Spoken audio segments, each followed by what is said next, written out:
Hello viewers, இன்னைக்கு இன்ஸ்டண்ட்டாக gold relief பற்றி நான் சொல்கிறேன். அதாவது கோல்ட் ரிலீஃப்னா தும்மல், நெஞ்சு சளி, தலையில் நீர் கோர்த்தல் எல்லாத்துக்குமே சரியாக வரும். அதுக்கு தேவையான பொருட்கள் என்னென்னு நான் சொல்கிறேன். அதுக்கு துளசி கொஞ்சம், 2 வெற்றிலை கொஞ்சம், தூதுவளை இலை க்ளீன் பண்ணி கட் பண்ணி அந்த முள்ளெல்லாம் எடுத்து வச்சுருக்கேன், ஓமவல்லி இலை ஒரு 5, அதுக்கு கொஞ்சம் 1 ஸ்பூன் மிளகு, 1 ஸ்பூன் ஜீரகம். இது யூஸ் பண்ணால் நம்மளுக்கு இன்ஸ்டண்ட்டாக 3மே கண்ட்ரோல் ஆகும். நெஞ்சு சளி, தலையில் நீர் கோர்த்தல், தும்மல் எல்லாமே சரியாகும். ஃபஸ்ட்டு என்ன பண்ணலான்னு உங்களுக்கு காமிக்கிறேன். இப்போது அடுப்பை ஆன் பண்ணி மிளகு வெறும் வாரில் ஒன்றுமே போடலை, அதில் எண்ணெய் எதுவுமே போடலை, நல்லா கொஞ்சம் கருப்பாகவே வறுத்துக்கணும். இப்போ பாருங்கள், நல்லா வெடிக்க ஆரம்பிச்சிருச்சு, நல்லா கருப்பாக வெடிக்க ஆரம்பிச்சிருச்சு. இப்போ இந்த ஸ்டேஜில் ஜீரகம் போட்டிருக்கேன்.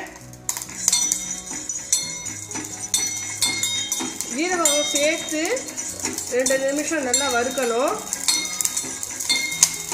நல்லா கருப்பாக வறுக்கணுங்க. தண்ணி ஊற்றுறேன், நான் 1 டம்ளர் தண்ணி ஊற்றிருக்கேன். இப்போது இதில் துளசி கொஞ்சம், ஓமவல்லி இலை ஒரு 5 பிச்சு போட்டுக்கிறேன், 2 வெற்றிலை,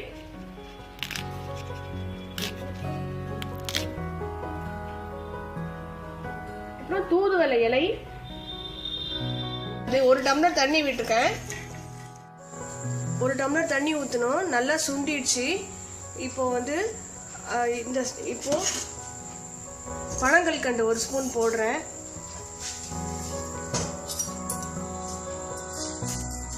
ஒரு 2 நிமிஷம் கழிச்சு வடக்கட்டு.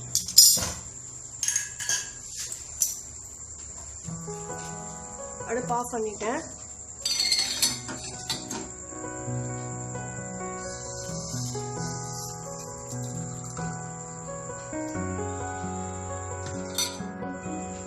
அவ்வளோதாங்க, கஷாயம் ரெடி ஆயிடுச்சு.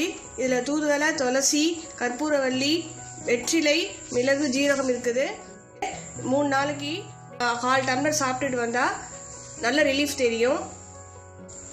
சாப்பிட்டு பாருங்கள். பிடிச்சிருந்தா லைக் பண்ணுங்கள், மறக்காமல் சப்ஸ்கிரைப்.